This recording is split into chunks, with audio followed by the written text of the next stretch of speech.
C'est donc un terrible incendie qui a coûté la vie à 7 personnes la nuit dernière à Nice, au dernier étage d'une barre d'immeubles du quartier des Moulins, non loin de l'aéroport. 7 morts, dont un ado et 3 enfants. Bonsoir Frédéric Michel.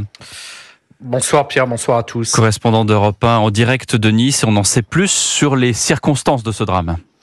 Oui, le parquet vient de nous faire parvenir un communiqué dans lequel il indique, sous réserve de conclusion définitive, que 3 départs de feu sont intervenus au 1er, 2e et 3e étage, ce qui a entraîné la propagation très rapide des flammes.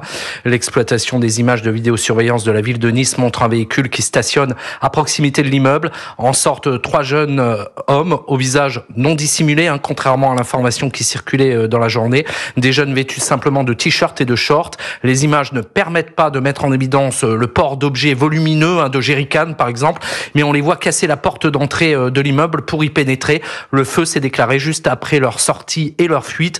Ce qui s'est produit est absolument horrible et abominable, a déclaré le Premier ministre qui s'est rendu sur place à la mi-journée, Gabriel Attal.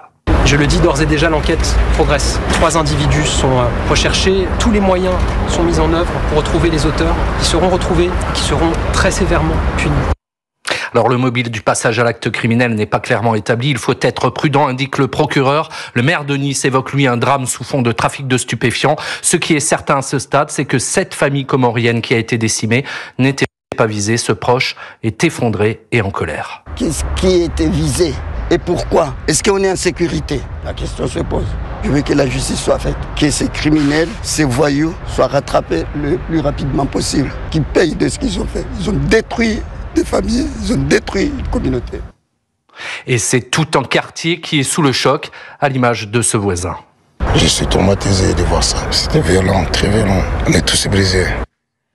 Alors dans cet incendie, 3 adultes sont décédés, certains en se jetant du 7e étage pour fuir l'incendie, et 4 mineurs âgés de 17, 10 ans, 7 ans et 5 ans sont morts, piégés par les flammes. Merci Frédéric Michel, correspondant d'Europe 1 en direct de Nice.